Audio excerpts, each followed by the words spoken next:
السلام عليكم ورحمة الله وبركاته. الحمد لله رب العالمين والصلاة والسلام على أشرف الأنبياء والمرسلين وعلى آله وصحبه أجمعين، أما بعد. بسم الله الرحمن الرحيم. وأنذر عشيرتك الأقربين. صدق الله مولانا العظيم. அளவற்ற அருளாளன் நிகரில்லா அன்புடையவன் அல்லாஹுவின் பெயரை கொண்டு ஆரம்பம் செய்கிறேன். உயிரினும் மேலான முஹம்மது ரசூலுல்லாஹி ஸல்லல்லாஹு அலைஹி வஸல்லம் அவர்கள் மீதும் அவர்களின் பரிசுத்தமான தோழர்கள் குடும்பத்தினர்கள் நம் அனைவர்கள் மீதும் அல்லாஹுவின் அருளும் அன்பும் வந்து சேரட்டுமாக. இன்றைய தினம் நாம் ஓதிய கேட்ட அனைத்து இறைவசனங்களுக்கும் நிறைவான நல்ல கூலி அல்லாஹ் வழங்கி அருள் புரிவானாக. நம்முடைய திலாவத்தை முஸ்லிமாயும் அல்லாஹ் கபூல் செய்வானாக. ரமலானுடைய காலங்களில் நாம் செய்து கொண்டிருக்கிற எல்லா நற்காரியங்களையும் அல்லாஹ் நம்மிடத்திலிருந்து கபூல் செய்து அவன் அருள் பெற்ற நல்லடியார்களுடைய கூட்டத்தில் அவனுடைய மஃபிரத் பெற்ற மன்னிப்பு பெற்றவர்களுடைய நல்ல சாலிஹீன்களுடைய கூட்டத்தில் அல்லாஹ் நம்ம அனைவர்களையும் சேர்த்து அருள் புரிவானாக. அல்ஹம்துலில்லாஹ்.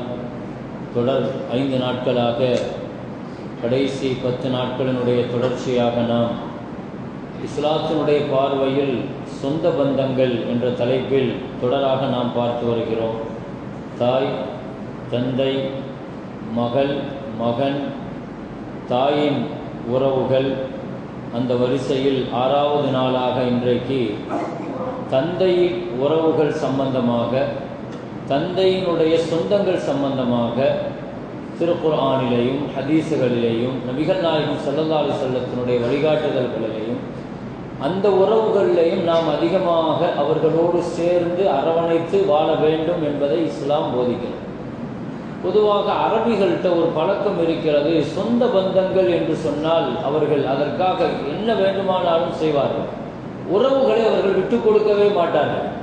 நபிகள் நாயகம் ஸல்லல்லாஹு அலைஹி வஸல்லம் இந்த தீனை கொண்டு வந்த பொழுது நபி ஸல்லல்லாஹு அலைஹி வஸல்லத்தினுடைய குடும்பத்திலேயும் எதிர்ப்பு இருந்துச்சு.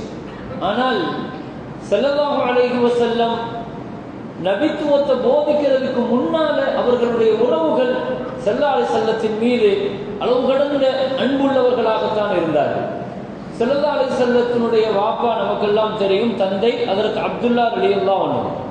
ஸல்லல்லாஹு அலைஹி வஸல்லம் பிறக்கிறதுக்கு முன்னாலேயே அவங்க இறந்துட்டாங்க. ஆனாலும் கூட அப்துல்லா ரலியல்லாஹு அவங்களோடு பிறந்தவங்க, கூட பிறந்தவங்க நிறைய பேர்கள் இருந்தார்கள். வாப்பாவோடு பிறந்த ஸல்லல்லாஹு அலைஹி வஸல்லத்தினுடைய குடும்பம் பெரிய குடும்பம். அன்னைக்கு இருக்கிற குறைஷிகளுடைய குடும்பங்கள்ல ஸல்லல்லாஹு அலைஹி வஸல்லத்தினுடைய குடும்பம் கிட்டத்தட்ட வாப்பா கூட பிறந்தவங்களே 10 பேர்களுக்கு மேல இருந்தாங்க. ஆண்கள் மட்டுமே, பெண்களும் நிறைய இருந்தாங்க. வாப்பா கூட பிறந்தவங்க தான் அபூ தாலிப், ஹம்ஸா ரலியல்லாஹு, ஜுபைர் ரலியல்லாஹு, அப்பாஸ் ரலியல்லாஹு. இவங்கெல்லாம் வாப்பா கூட பிறந்தவங்க நிறைய பேர் இருக்கிறாங்க. அதே மாதிரி வாப்பா கூட பிறந்த பெண்கள் ஆத்திகா, சஃபியா ரலியல்லாஹு, இந்த மாதிரியான இஸ்லாமிய பெண்களும் இருந்தாங்க. பர்ரா ரலியல்லாஹு, இப்படி இருந்தாங்க. அப்போ ஸல்லல்லாஹு அலைஹி வஸல்லத்தினுடைய வாப்பா கூட பிறந்த உறவுகள் சொன்னா ஒரு பெரிய நீண்ட பாரம்பரியம். நிறைய பேர்கள் ஸல்லல்லாஹு அலைஹி வஸல்லத்தை அப்படி பார்த்துக்கிட்டாங்க. அவ்வளவு அன்பா இருந்தாங்க, அவ்வளவு நேசமாக இருந்தாங்க. எப்படியாவது அவங்க ஒவ்வொருவர்களையும் கலிமா சொல்ல வைக்கணுங்கிறதுக்கு ஸல்லல்லாஹு அலைஹி வஸல்லம் பெரும் முயற்சி எடுத்தாங்க. அபூ லஹபும் கூட ஸல்லல்லாஹு அலைஹி வஸல்லத்தினுடைய வாப்பா கூட பிறந்தவர் தான். அபூ லஹப் ஸல்லல்லாஹு அலைஹி வஸல்லத்தினுடைய சாச்சாமார்கள் ஒரு ஆள் தான். ஸல்லல்லாஹு அலைஹி வஸல்லத்தினுடைய வாப்பா கூட பிறந்தவங்கள கடைசியாக அப்துல் முத்தலிபினுடைய கடைசி பிள்ளை ஸல்லல்லாஹு அலைஹி வஸல்லத்தினுடைய வாப்பா. கிட்டத்தட்ட மற்றவங்க எல்லாருமே அவங்களுக்கு முன்னால பிறந்தவங்க. அபூ தாலிபை பொறுத்த வரைக்கும் ஸல்லல்லாஹு அலைஹி வஸல்லத்தினுடைய சச்சான்னு சொல்லுவோம். இருந்தாலும் கூட கடைசியாக பிறந்தது ரசூலுல்லாஹ்வுடைய வாப்பா தான் சொல்றாங்க. அப்போ இதுல ரொம்ப முக்கியமாக நாம பார்க்க வேண்டியது 2 பேர். ஒன்னு அபூ தாலிப். அபூ தாலிப் அவர் கலிமா சொல்லல, ஆனாலும் இஸ்லாத்திற்கு அவ்வளவு பக்கபலமா இருந்தார். ரசூலுல்லாஹ்வை அந்த அளவுக்கு பார்த்துக்கிட்டார், கண்ணு கருத்துமா பார்த்துக்கிட்டாங்க. 8 வயசுல இருந்து ஸல்லல்லாஹு அலைஹி வஸல்லத்தின் மேல ஒரு தூசி துரும்பு அந்த மக்காவாசிகளால் நபிக்கு வராத அளவுக்கு பார்த்த காலத்துல அபூ தாலிப் ஒரு முக்கியமான பங்கு. என்ன, கலிமாவுடைய நசீப் இல்லை. கடைசி வரைக்கும் போராடினாங்க. சச்சா எப்படியாவது களிமா சொல்லிருங்க, களிமா சொல்லிருங்கன்னு ஸல்லல்லாஹு அலைஹி வஸல்லம் எவ்வளவு வாய்ப்புகள் கிடைக்கும் போதெல்லாம் என்ன செஞ்சாங்க. ஏன்னா இந்த முழு உம்மத்துக்கே ரஹ்மத்தான ஸல்லல்லாஹு அலைஹி வஸல்லம் தன்னுடைய சொந்த குடும்பத்துல வாப்பா கூட பிறந்தவரை விடுவாங்களா? அப்ப எவ்வளவு தூரம் இறங்கி போயிருப்பாங்க. எப்படியாவது களிமா சொல்லிடுவாரு. ஏன்னா இவ்வளவு தூரம் உதவியா நிற்கிறாரு இந்த தீனுக்கு. ரசூலுல்லாஹ் வளர்த்தாரு. என்னதான் ஹிதாயத்துங்கிறது அது அல்லாஹ்வுடைய கையில் இருக்குங்க. ரசூலுல்லாவுடைய வாப்பாவும் அபூ தாலிபுக்கு கிடைக்கல. ஸல்லல்லாஹு அலைஹி வஸல்லத்தினுடைய வாப்பா கூட பிறந்த அபூ தாலிபுக்கு அந்த பாக்கியம் கிடைக்கல. ஹிதாயத்துங்கிறது எப்பொழுதுமே அல்லாஹ் தஆலா தன்னுடைய கையில தான் வச்சிருக்கணும். அப்போ பெரிய அளவுல முயற்சி எடுத்தாங்க. அபூ லஹபும் கூட ஸல்லல்லாஹு அலைஹி வஸல்லம் நபித்துவம் வாங்குற வரைக்கும் அவர் ஸல்லல்லாஹு அலைஹி வஸல்லத்தின் மேல ஒரு பெரிய மஹப்பத்தா தான் இருந்தார். எந்த அளவுக்குன்னா நபி ஸல்லல்லாஹு அலைஹி வஸல்லம் பிறந்துட்டாங்க அப்படிங்கிற செய்தி குழந்தை பிறந்த உடனே பக்கத்துல சுவைபான்னு ஒரு அம்மா இருந்தாங்க. சுவைபா அவங்களும் பிரசவம் பார்க்கிற தாய்மார்கள் ஒரு தாய் பிரசவத்துக்கு ஹெல்ப்பா இருந்தாங்க. பிரசவம் பார்த்தது அப்துல் ரஹ்மான் நௌஃப் ரலியல்லாஹு அன்ஹுடைய அம்மா உம்மு ஷிபா அவங்க தான் பார்க்குறாங்க. ஆமினா ரலியல்லாஹு அன்ஹா ஆமினா அம்மாவுக்கு அவங்க தான் பார்த்தாங்க பிரசவம். அப்போ அவங்களுக்கு துணையா இருந்தவங்க இந்த சுவைபான் ரலியல்லாஹு அன்ஹு ஒரு அம்மா.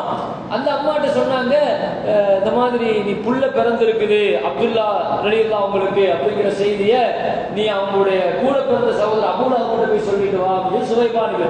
சுவைபா யாரு? அபூ லஹப்னுடைய அடிமை பெண். அப்ப அந்த அம்மா போய் தன்னுடைய எஜமான அபூ லஹப் போய் சொல்றாங்க, உங்களுடைய சகோதரர் அப்துல்லாவுக்கு அழகான ஆண் குழந்தை பிறந்திருக்குதுன்னு சொன்ன உடனே அபூ லஹபுக்கு சந்தோஷம் தாங்க முடியல. அந்த சந்தோஷத்துக்கு இந்த சந்தோஷமான செய்தியை கொண்டு வந்ததற்கு நான் ஏதாவது உனக்கு உதவி செய்யணும் அப்படின்னு சொல்லிட்டு உடனே தன்னுடைய விரலை நீட்டி சொன்னாரு, இந்த நல்ல செய்தியை கொண்டு வந்ததற்காக உன்னை நான் உரிமை விடுறேன், இனிமே நீ அடிமை கிடையாதுன்னு சொன்னார். ஒரு அடிமையை உரிமை விடுறதுங்கிறதுலாம் பெரிய சொத்து. அது அவ்வளோ பெரிய சொத்தை இந்த நல்ல செய்திக்காக என்ன செஞ்சுட்டார். அப்ப ரசூலுல்லாஹ் பிறந்த செய்தி அபூ லஹப் விரலை நீட்டி இப்படி சொன்னதுனால அல்லாஹு தஆலா அபூ லஹபுக்கு கொடுக்கிற இரக்கம் பாருங்க. நரகத்துல திங்கக்கிழமை அபூ லஹபுடைய வேதனை லேசாக்கப்படும் நாங்கள் ஸல்லல்லாஹு அலைஹி வஸல்லம். ஏன்னா அந்த திங்கக்கிழமை ரசூலுல்லாஹ் பிறந்த திங்கக்கிழமை நபி பிறந்ததற்காக அவர் அப்படி கதறன் நீட்டி சொன்னார் இல்லையா, அதுக்காக அல்லாஹு தஆலா அந்த திங்கக்கிழமை அவருடைய வேதனையை நிறுத்தி வைக்கிறான் ஹதீஸ்ல வருது. அப்போ அவ்வளவு தூரம் இந்த கலிமா சொல்ற வரைக்கும், கலிமா நான் நபின்னு சொன்ன உடனே கூட அவர் மண் எடுத்து போட்டாரு. நீ இருக்கா சொன்ன இருக்கா எல்லாம் ஒண்ணு கூட்டினேன் அப்படின்னு மண் எடுத்து போட்ட உடனே அல்லாஹ் ஆயத்தை இறக்குனா, தப்பத் யதா அபீ லஹபி வ தப், அபூ லஹப் நாசமாகட்டும், அவன் பொருள் நாசமாகட்டும், அவன் கை நாசமாகட்டும். இதை சொன்னது யார் சொல்றா? ஸல்லல்லாஹு அலைஹி வஸல்லம் சொல்லல. அங்கதான் நம்ம கவனிக்கணும். அப்ப நபி ஸல்லல்லாஹு அலைஹி வஸல்லத்தின் மீது இப்படி செஞ்ச உடனே அந்த கோபத்துல ஸல்லல்லாஹு அலைஹி வஸல்லம் எப்பொழுதுமே தங்களுடைய உறவை பாப்பா கூட பிறந்தவர் அந்த கண்ணியத்தை எப்பவுமே குறைக்கவே கிடையாது.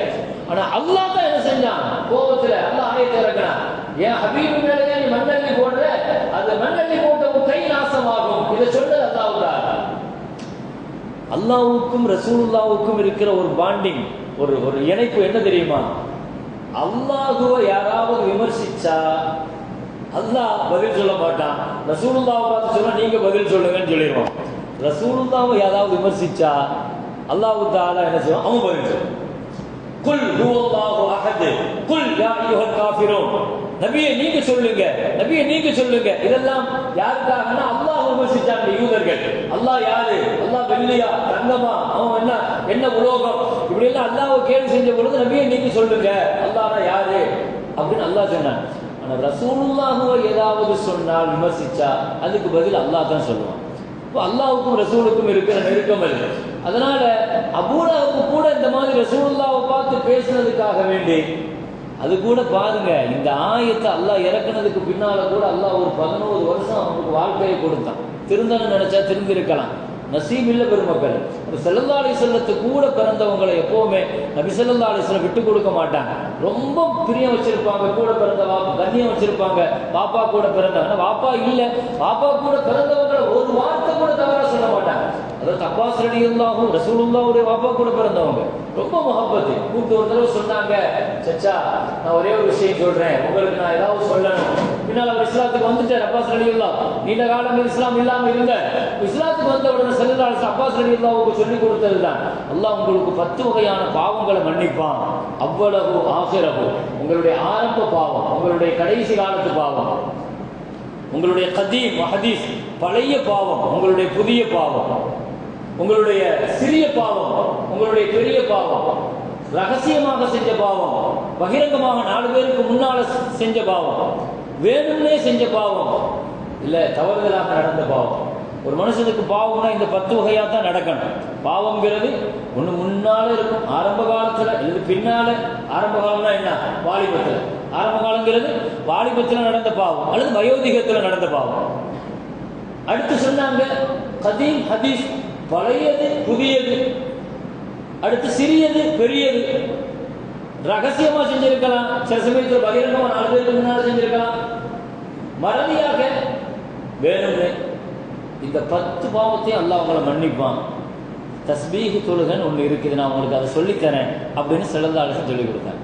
இந்த தஸ்பீஹ் தொழுகைங்கிற அமலை யாருக்கு சொல்லிக் கொடுத்தாங்கன்னா, தங்களுடைய வாப்பா கூட பிறந்த சச்சாவுக்கு, அதற்கு அப்பாஸ் ரலியல்லாஹுவுக்கு சொல்லிக் கொடுத்த அமல் தான் ஸல்லல்லாஹு அலைஹி வஸல்லம். இப்படி நபி ஸல்லல்லாஹு அலைஹி வஸல்லம் தங்களுடைய வாப்பாவுடன் பிறந்த அந்த உறவுகள் ஸல்லல்லாஹு அலைஹி வஸல்லம் பெரிய அளவில் மரியாதை கொடுப்பாங்க, கண்ணியம் கொடுப்பாங்க. எனவே உறவுகளை அரவணைக்கிறதுல இந்த 6 உறவுகள் ரொம்ப முக்கியமானது. கணவன் மனைவியினுடைய உறவு அடுத்த 2 உறவு இருக்குது. அந்த உறவை பற்றி அடிக்கடி மற்ற காலங்களில் பேசுறதுனால மிக முக்கியமாக இந்த உறவுகள் பாதுகாக்கப்படணும். தாய் தாய் சார்ந்த சொந்தங்கள், தந்தை தந்தை சார்ந்த சொந்தங்கள், மகன் மகன் சார்ந்த சொந்தங்கள், மகள் மகள் சார்ந்த சொந்தங்கள். இந்த சொந்தங்கள் தான் பிரதானமாக அரவணைக்கப்பட வேண்டிய முதல் கட்ட உறவுதாரர்கள்.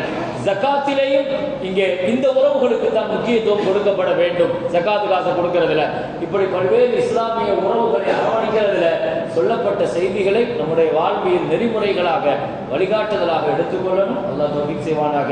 வாஹிரு தஅவானா அல்ஹம்துலில்லாஹி ரப்பில் ஆலமீன். اللهم تقبل منا صلاتنا وصيامنا وقيامنا وركوعنا وسجودنا وتضرعنا وتخشعنا وتمم تقصير أعمالنا وتجاوز عنا سيئاتنا وتوفنا مع الأبرار. صلى الله وسلم على سيدنا محمد وآله وصحبه أجمعين والحمد لله رب العالمين. صلى الله على محمد صلى الله عليه وسلم. صلى الله على محمد صلى الله عليه وسلم. صلى الله على محمد يا رب صل عليه وسلم.